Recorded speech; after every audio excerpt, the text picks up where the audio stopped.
Hi everyone, it's Hiedi Scott with DiyDreaming, and today I want to let you in on a secret, only it's not really a secret.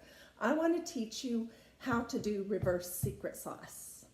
And reverse secret sauce is a way to make plain wood that has been stained look more interesting. Hey Melinda. So this is an example. Can you see how it has all these brush strokes on it? This is what it looked like before I did the reverse secret sauce. This is just a block of wood with a dark stain. In this instance, I used hazel mahogany gel stain. And this is just a creamy off-white color paint, which in this particular case, I used a paint called Biscuits and Gravy. So I'm going to show you how to do that. Then I'm going to show you a couple fun little tips to jazz up this Easter banner that I've been working on using small stencils and then something that I like to call ... So let's get started. Okay, so like I said, I'm going to show you how to turn this into something that looked like that thing before. This is just a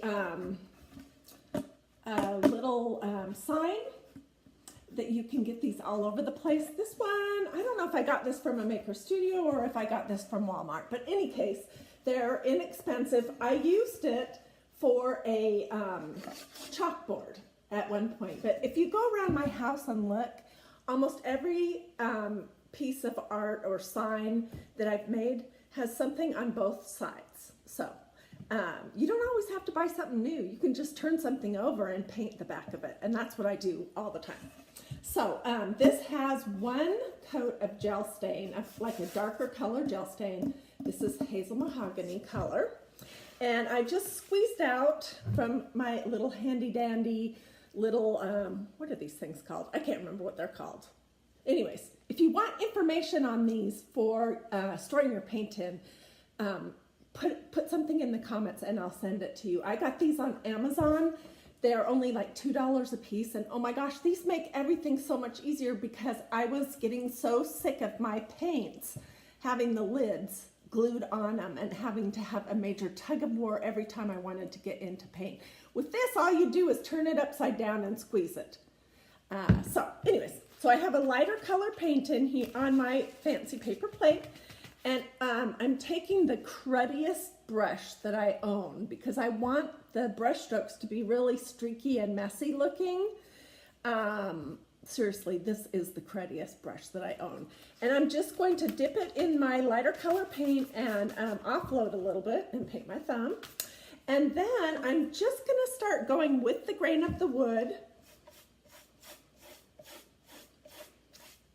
in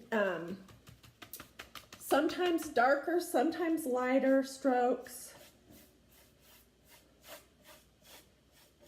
I personally like it a lot when there's some spots that have dark blobs, but if you don't, then just be more careful about that. See, this is what I have so far.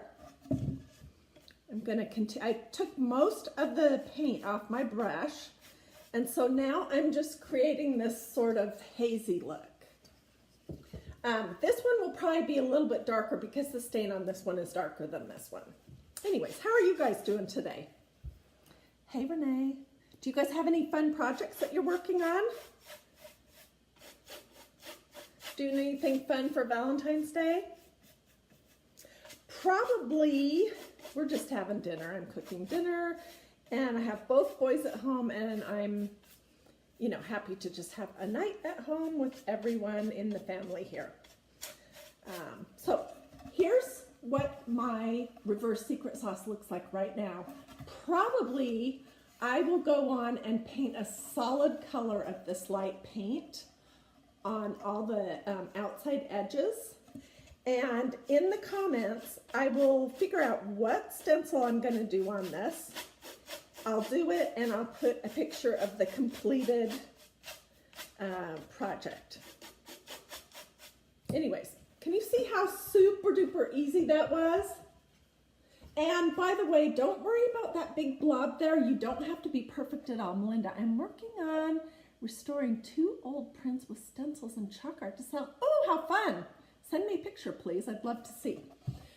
Anyways, I'm not going to worry about like that dark blob in the center, because when I put my stencil on, those kind of things are what gives more interest.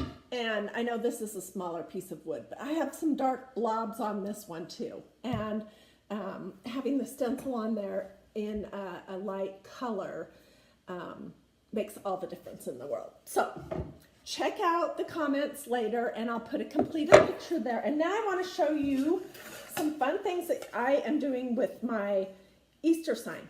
This was in the dollar bin. It was $3 at Target. I got it within the last week. It's just a plain wood banner. It has 6 pieces and it had a little string of this twine or jute or whatever you want to call this to string it on. This is the reverse secret sauce. So it has a dark color stain, a lighter color paint in streaky strokes with a crummy brush on the top of it.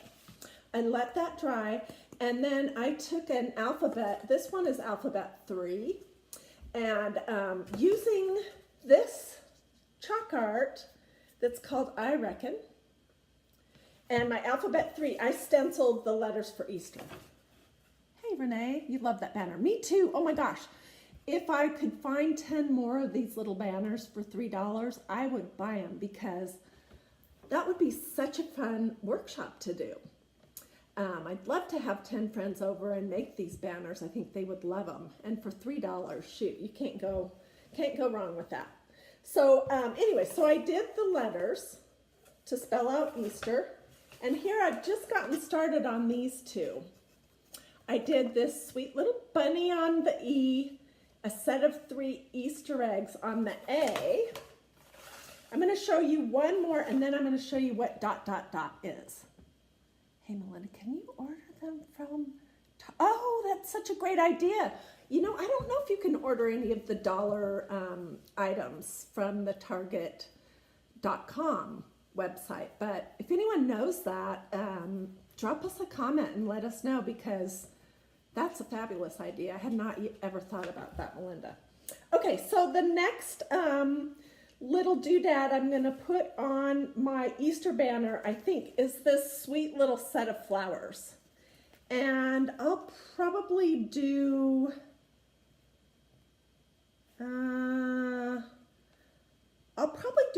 parts of 3 of them. So I'm just going to take the little point and I'm basically going to lay the stencil across the bottom. I'll have to do it so it's facing me, or else I won't know what I'm doing. And I'll show you how it looks. Okay. So the great thing about stencils are that they're usually pretty sticky and they're pretty forgiving.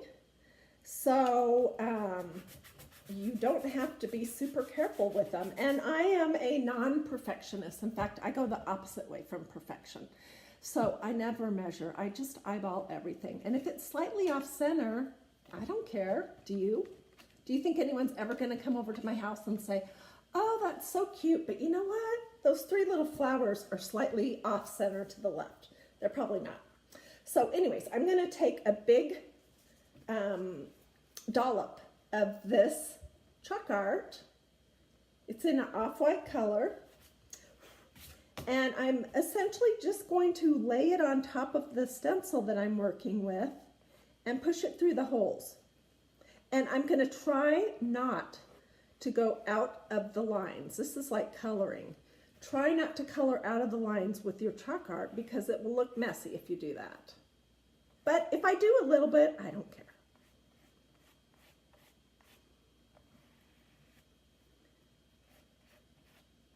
I have people all the time saying that you're so creative. I'm not creative. I couldn't do that, blah, blah, blah. And that just cracks me up, because honestly, you don't have to be creative to be able to do anything as simple as using a crummy brush and some light colored paint over the top of a stain, or doing these little stencils. So this is basically, it's upside down and backwards, sorry. But this is basically what I've got going here, and I'm just gonna pull it off. Oh, it turned out cute. And I'm gonna plunk my stencil in some water, right, in a little bath of water right away.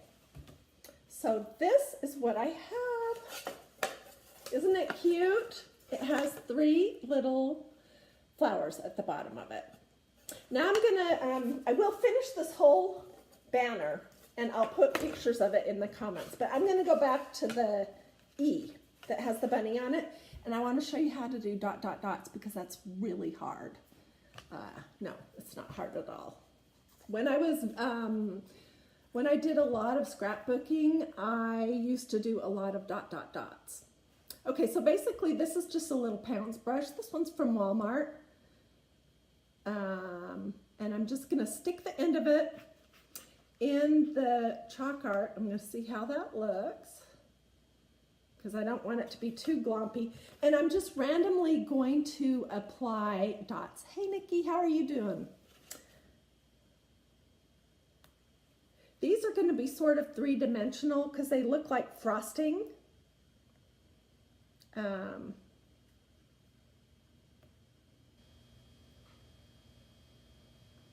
And I think they just add a little interest. I love dot, dot, dots. I don't know, you might think I'm silly. But hey, I don't care. I'm having fun. And I will be enjoying this little Easter banner.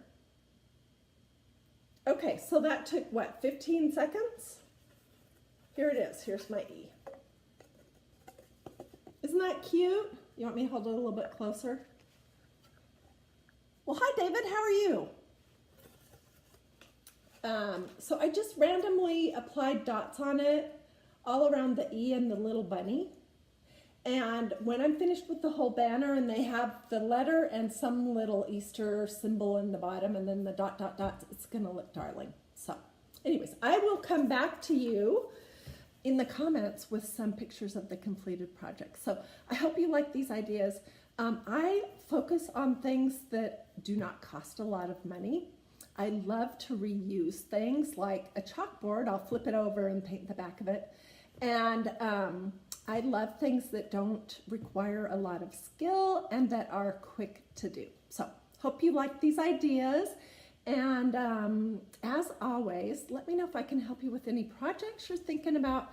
If you have questions about how to actually do something, if you want to see a picture of some project that you have in mind, I may actually have done something like that, and I'd be glad to share any of that with you. So just let me know in the comments. You can send me a message.